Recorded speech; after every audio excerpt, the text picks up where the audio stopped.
أشهد أن لا إله إلا الله وحده لا شريك له وأشهد أن محمدا عبده ورسوله أما بعد فأعوذ بالله من الشيطان الرجيم بسم الله الرحمن الرحيم الحمد لله رب العالمين الرحمن الرحيم مالك يوم الدين إياك نعبد وإياك نستعين اهدنا الصراط المستقيم صراط الذين أنعمت عليهم غير المغضوب عليهم ولا الضالين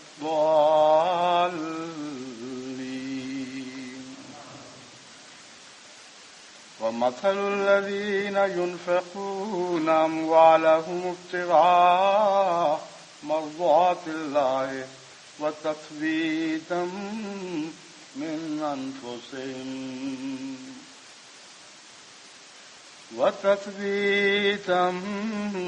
أنفسهم كمثل جنة بربوة أصابها وابل فآتت أكلها ضعفين فإن لم يصبها وابل فطل والله بما تعملون بصير. جماعت احمدیہ کا ایک مالی سال ختم ہوا اور جماعت اب اپنے دوسرے مالی سال میں داخل ہو چکی ہے. یعنی 30 جون پر جس سال کا اختتام ہوا اس کے بعد 1 جولائی سے دوسرا مالی سال شروع ہو چکا ہے. اس مالی سال کی تطبیق بعض دوسرے مالی سالوں کے ساتھ نہیں ہوتی.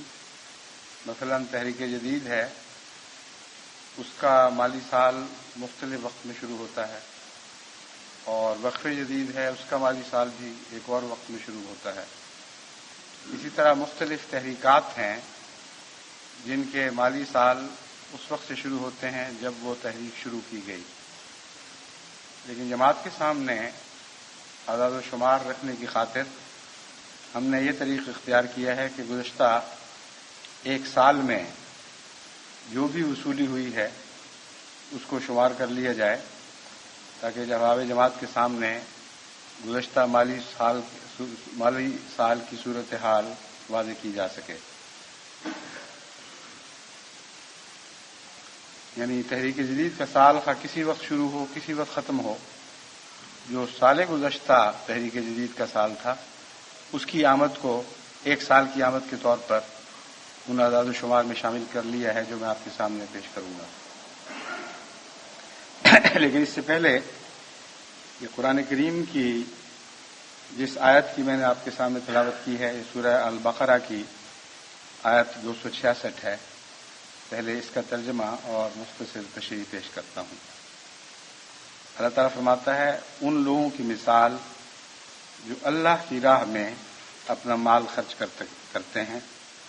راہ کا لفظ تو محاورتاً بولا گیا ہے، لفظی ترجمہ اس کا یہ بنتا ہے ان لوگوں کی مثال جو اپنے اموال خرچ کرتے ہیں ابتغاء مرضات اللہ ہے، اللہ کی رضا چاہتے ہوئے، اور رضا نہیں بلکہ رضائیں چاہتے ہوئے، کثرت کے ساتھ خدا تعالیٰ کی رضا پر نظر رکھتے ہوئے اس کی حرص میں کہ شاید اس قربانی سے خدا کی رضا حاصل ہو جائے، چاہے اس قربانی سے خدا کی رضا حاصل ہو جائے، تو رضا کی تمنا میں وہ جب بھی توفیق ملتی ہے وہ مال خرچ کرتے چلے جاتے ہیں. وَتَثْبِيتًا مِّنْ أَنفُسِهِمْ، اور دوسرا مقصد اموال کے خرچ کا اپنے نفسوں کو مضبوط کرنا ہے. ثبات قدم آپ نے سنا ہوا ہے، بار بار استعمال بھی کرتے ہیں. دعاؤں میں بھی ثبات قدم کے ثبات کا لفظ آتا ہے. ثبات سے مراد ہے مضبوطی کے ساتھ قائم ہو جانا. تو ان کے نفس مضبوط ہو جاتے ہیں اور قائم ہو جاتے ہیں، اس غرض سے وہ خرچ کرتے ہیں. ان کی مثال ایسی جنت کی سی ہے، ایسے باغ کی سی ہے جو ایک پہاڑی پر ہو، ایک اونچی جگہ پر واقع ہو. اصابها وابل، اور اسے موسلا دھار بارش پہنچے. اوکولہا آتت اوکولہا فآتت اوکولہا ضعفین، ایسی صورت میں ایسا باغ جو پہاڑی پر واقع ہو، اسے موسلا دھار بارش بھی پہنچے تو نقصان نہیں ہوتا بلکہ دگنا پھل دیتا ہے. فَإِن لَّمْ يُصِبْهَا وَابِلٌ فَطَلٌّ، اور اگر موسلا دھار بارش نصیب نہ ہو تو شبنم ہی اس کے کام آ جاتی ہے اور اسی سے وہ باغ لہلہانے لگتا ہے. وَاللَّهُ بِمَا تَعْمَلُونَ بَصِيرٌ، اور اللہ تعالیٰ اس چیز کو جو تم کرتے ہو بہت جانتا ہے. یہاں مومنوں کے خرچ کے لیے دو ہی مقاصد پیش فرمائے گئے ہیں، کوئی تیسرا مقصد بیان نہیں ہوا. اس کے علاوہ بعض دوسری آیات میں جو اسی تسلسل میں ملتی ہیں، ایسے مقاصد بھی پیش فرمائے گئے جو ان مقاصد کے علاوہ ہیں اور ان سب کو باطل قرار دیا گیا. ایسے مقاصد جن میں ریا، کسی کو خرچ کرنے کے بعد تکلیف پہنچانا، اس پر احسان جمانا، اور اسی طرح بعض دوسری آیات میں یہ مقصد بیان ہوا ہے کہ دے کر زیادہ لیں. یہ تمام وہ مقاصد ہیں جن کو باطل مقاصد کے طور پر قرآن کریم بیان فرماتا ہے. اور اس تسلسل میں جو آیات ملتی ہیں ان میں یہ فرمایا گیا ہے کہ ان کی مثال تو ایسی ہے جیسے چٹان، سخت چٹان پر تھوڑی سی مٹی والی جگہ پر کوئی سبزی اگائے، جب بارش زور سے پڑے تو وہ بہہ کر اس کی ساری مٹی اٹھ جاتی ہے اور سبزی سمیت اس کو بہا کے لے جاتی ہے. بس عارضی اور بےمانی ہے. اس کو ثبات کے مقابل پر رکھا ہے. ثبات اس چیز کو ہوتا ہے جس کو کوئی زلزلہ، کوئی ٹھوکر، کوئی طوفان اپنی جگہ سے اکھاڑ نہ سکے. تو جو دو مقاصد بیان ہوئے ہیں، ان مقاصد کو پیش نظر رکھ کر جو لوگ خرچ کرتے ہیں ان کو لازماً ثبات نصیب ہوتا ہے، اور ثبات کے نتیجے میں ان کی کھیتی لہلہاتی ہے اور دوہرا پھل لاتی ہے اور خزاں کی حالت میں بھی پھل دیتی ہے. ایسی حالت میں بھی جب خشک سالی ہو اس وقت بھی ایسی جگہوں کے لیے شبنم ہی کام آ جاتی ہے اگر بارش نہ ہو، کیونکہ ایسے بلند مقامات جہاں جس کے جیسا کہ نقشہ کھینچا گیا ہے، یہاں کی مٹی عموماً پانی کو اپنے اندر جذب رکھتی ہے اور موسلا دھار بارش کا پانی آنن فانن اڑ نہیں جاتا جیسا کہ پتلی سطح کی مٹی سے اڑ جایا کرتا ہے. آج بارش ہوئی، کل وہ مٹی خشک دکھائی دیتی ہے جس کی سطح پتلی ہو یا ریتلی ہو، لیکن مضبوط اچھی مٹی ہو اور گاڑھی مٹی ہو اور اونچی جگہ پر واقع ہو، اس کو نہ زیادہ بارش سے نقصان نہ کم بارش سے نقصان. پہاڑ کی مثال ایک لفظ ربا رکھ کر بیچ میں ایک عظیم الشان مضمون بیان فرما دیا گیا. اس میں ایک تو یہ تصویر کھینچی گئی ہے کہ مومن کی جو قربانیاں ہیں وہ بلند مرتبہ رکھتی ہیں، اونچا مقام ہے ان کا. ان کی قربانیاں ایسی ہیں جیسے پہاڑی پر ایک باغ لگایا گیا ہو. اور دوسرے عام میدان کی اگر مثال ہوتی تو تیل بارش تو عام میدان کی فصلوں کو نقصان پہنچا دیا کرتی ہے. اچھی سے اچھی فصلیں بھی زیادہ بارش کے نتیجے میں تباہ ہو جایا کرتی ہیں. لیکن جو فصل پہاڑ پر واقع ہو، پہاڑ پانی کو بہا کر زائد پانی کو نیچے پھینک دیتا ہے اور بہتے پانی سے کبھی فصل کو نقصان نہیں ہوتا. چنانچہ جن پہاڑوں پہ چائے کی کاشت کی جاتی ہے وہ اسی وجہ سے پہاڑوں پر کاشت کی جاتی ہے کہ چائے کو بہتا ہوا پانی چاہیے. ذرا پانی کھڑا ہوا اور چائے کی فصل تباہ ہو گئی. لیکن بہتا پانی خواہ کتنی ہی بارش ہو اس کو کوئی نقصان نہیں پہنچاتا. تو قرآن کریم نے ایک لفظ ربر رکھ کر اس مضمون کو کیسی وسعت دے دی اور کیسی شان عطا کر دی. یعنی مومن کی قربانی کا بلند مرتبہ بیان فرما دیا اور پھر ثبات کے ساتھ اس مضمون کو جوڑ دیا. کیونکہ ثبات قدم میں ٹھوکر نہیں ہوتی، کوئی ابتلا کسی کو نقصان نہیں پہنچا سکتا. تو جس پانی کا ذکر فرمایا یہ ابتلائی حالت کا پانی ہے، یعنی درمیانی بارش کا ذکر ہی نہیں فرمایا. ایک انتہا ہے موسلا دھار بارش کی، دوسری انتہا ہے خشک سالی کی جہاں صرف شبنم گرتی ہے. ثبات قدم اس کو کہتے ہیں کہ جب خدا تعالیٰ کے فضل سے مثلا دولت کی ریل پیل ہو اور خدا نے رزق کی موسلا دھار بارش برسائی ہو تب بھی مومن کا نیکیوں پر قدم مضبوط رہتا ہے اور کوئی ابتلا اس کے دین کو، اس کے ایمان کو، اس کے اخلاص کو نقصان نہیں پہنچا سکتا. اور جب غربت کی حالت ہو تو غربت کا رزق شبنم کی طرح ہے، لیکن اس کے باوجود مومن کے ایمان اور اخلاص کو وہ شبنم بھی تقویت دے جاتی ہے. نہ غربت کا ابتلا اس کو نقصان پہنچاتا ہے، نہ کثرت اموال کا ابتلا اس کو نقصان پہنچاتا ہے. اور دونوں حالتوں میں وہ کھیتی کون سی ہے جو اگتی ہے؟ وہ خدا کی خاطر خرچ کرنے کی کھیتی ہے. چنانچہ دوسری جگہ قرآن کریم میں اللہ تعالیٰ فرماتا ہے مومن وہ ہیں جو خوشحالی میں بھی خرچ کرتے ہیں اور تنگی میں بھی خرچ کرتے ہیں. تو دراصل اس خوبصورت مثال میں جو آپ کے سامنے قرآن کریم کے الفاظ میں نے رکھی ہے، تنگی اور ترشی کا خرچ اور دولت کی فراوانی کا خرچ سب شامل ہو گئے ہیں.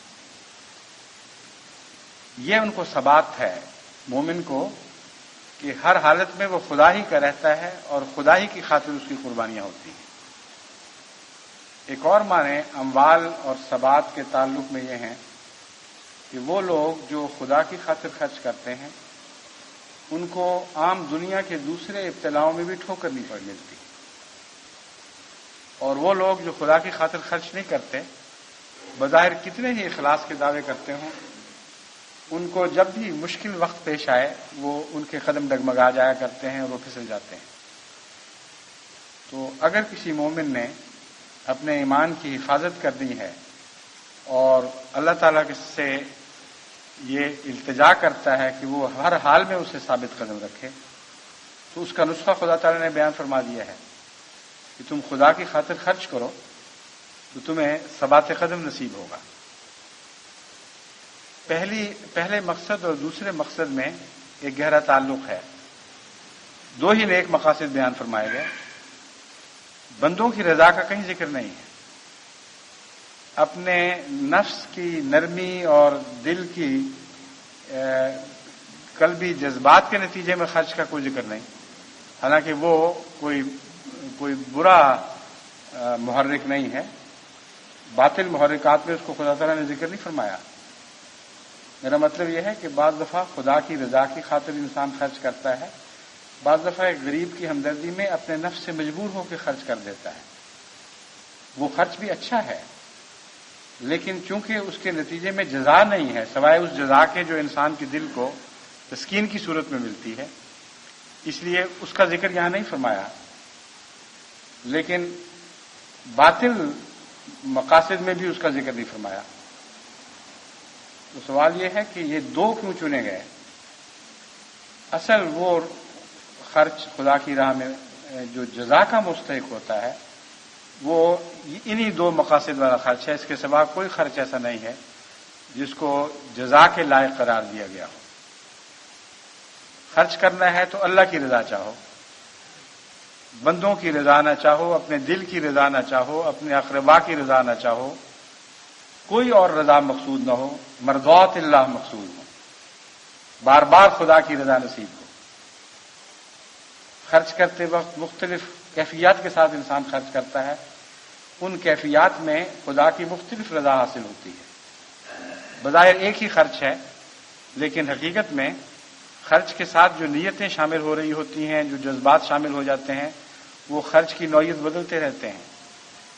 آپ بھی اپنے چندوں پر غور کر کے دیکھیں، کبھی کوئی چندہ خدا کی خاص رضا کی خاطر کسی خاص ادا کے ساتھ پیش کیا جاتا ہے، کبھی کوئی چندہ خدا کی کسی اور رضا کی خاطر کسی اور ادا کے ساتھ پیش کیا جاتا ہے۔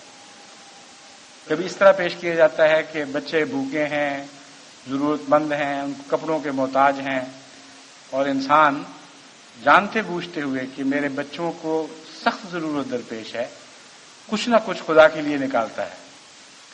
وہ ایک رضا کا اور انداز ہے۔ ایک امیر آدمی ہے جس کے پاس دولت کی ریل پیل ہے، وہ سرمایہ کاری کر سکتا ہے اور بڑے اچھے مواقع ہیں، لیکن اپنے سرمایہ کاری کی خواہش کو پورا کرنے کی بجائے وہ اس میں سے ایک ٹکڑا نکال کے خدا کے حضور پیش کر دیتا ہے۔ ایک اور شخص ہے جس کے پاس جتنا روپیہ ہے کسی ایسے مقصد کے لیے رکھا ہوا ہے کہ آئندہ کسی ضرورت کے وقت پیش آئے، اور آواز آتی ہے کہ خدا کی راہ میں خرچ کرو۔ اس وقت جو اس کے دل کی کیفیت ہے وہ خدا کی خاص قسم کی رضا کی طالب ہو جاتی ہے۔ تو یہ تین بڑی بڑی مثالیں ہیں، لیکن اس کی بہت سی تفصیل کے ساتھ قسمیں بیان کی جا سکتی ہیں، اور حقیقت یہ ہے کہ ہر خرچ کرنے والا اگر خدا کے تعلق میں خرچ کرتا ہے تو اس کی دل کی ایک خاص کیفیت ہوا کرتی ہے، وہ کیفیت اس قربانی کو ایک خاص رنگ عطا کر دیتی ہے، اور وہ جو مضمون ہے وہ ان الفاظ میں بیان فرمایا گیا کہ ينفقون اموالهم ابتغاء مرضات اللہ، اللہ کی مرضیاں حاصل کرنے کے لیے خرچ کرتے رہتے ہیں۔ مختلف مقاصد خرچ کے محل مختلف ہوتے ہیں، مواقع مختلف ہوتے ہیں، لیکن مقصود ایک ہی رہتا ہے۔ دوسرا ہے وہ تثبیتم من انفسہم، اپنے نفس کو سنبھالنے اور مضبوط کرنے کے لیے، جس کا مطلب یہ ہے کہ وہ لوگ جو خدا کی خاطر چندے دیتے ہیں ان کے پیش نظر یہ بات بھی ہوتی ہے کہ ہماری مالی قربانیوں کے نتیجے میں ہمیں ثبات قدم نصیب ہو، ہم خدا کے مستقل ہوئے رہیں، غیر ہمیں خدا سے چھین کر نہ لے جا سکے۔ اور یہ دونوں مقاصد ہیں جو بڑی شان کے ساتھ پورے ہوتے ہیں۔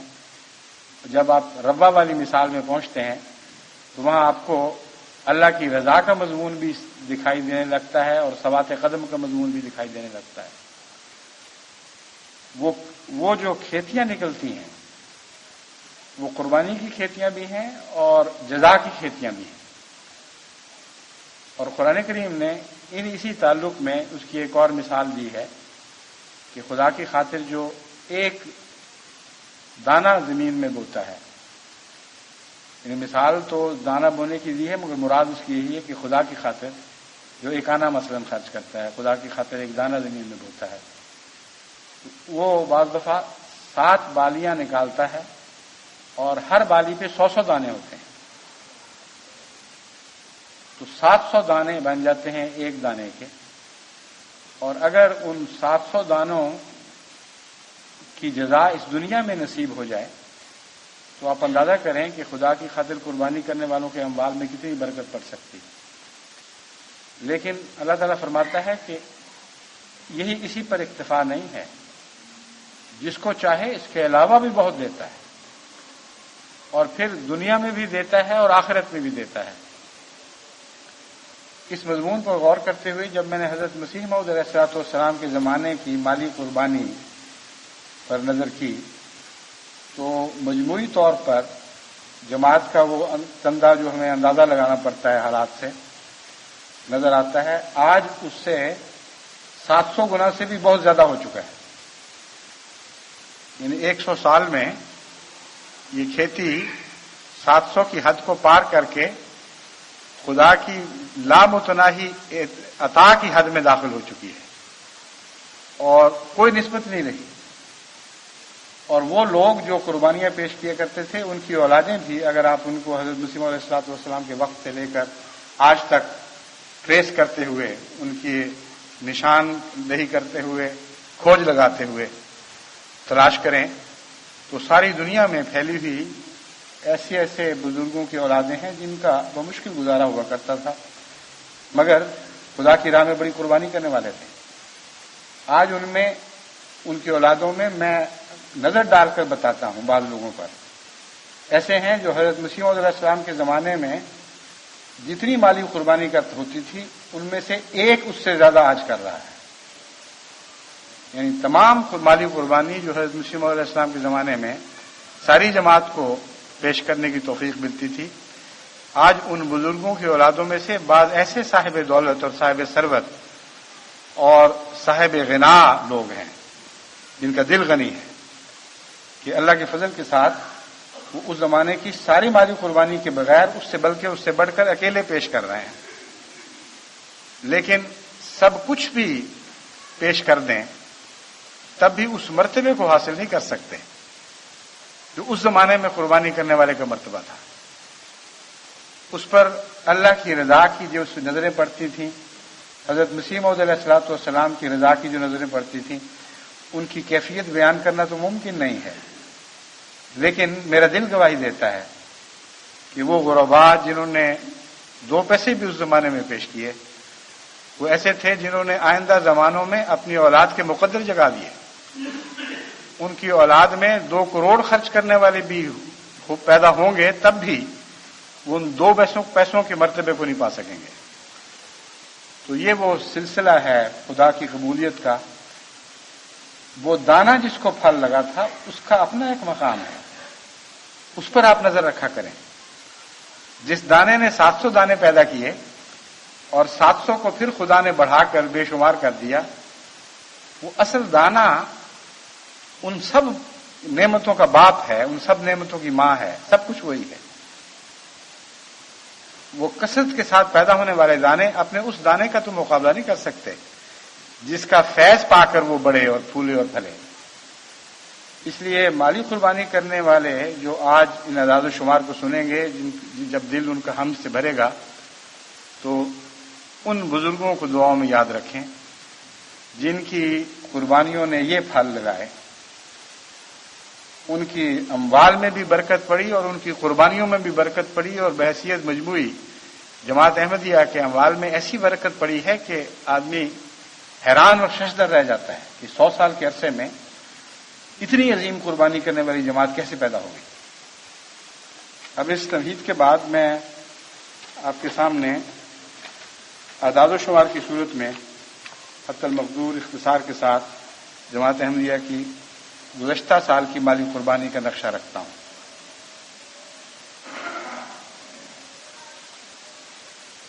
لازمی چندہ جات، جن میں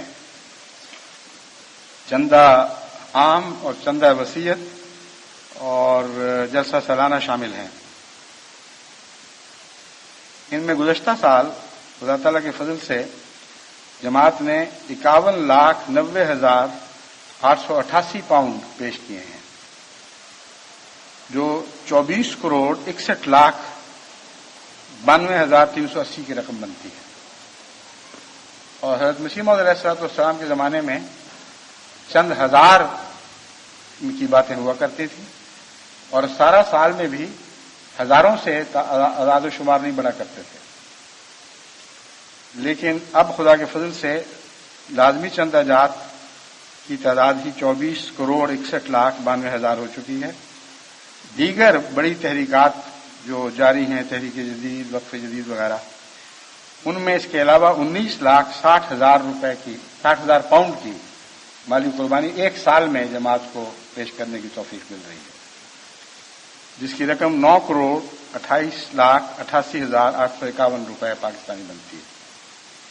اس کے علاوہ متفرق تحریکات ہیں جو میں نے مختلف وقتوں میں کی ہیں، اور کچھ صدقات اور زکوٰۃ وغیرہ کی رقمیں ہیں، کچھ عید اور عید فنڈ فطرانہ وغیرہ کی رقمیں ہیں۔ ان سب کو ملا لیں تو یہ ان کے علاوہ 1,35,742 پاؤنڈ بنتے ہیں، جن کی رقم 64,30,098 ہے۔ آج سے 10-15-20 سال پہلے آپ جائیں تو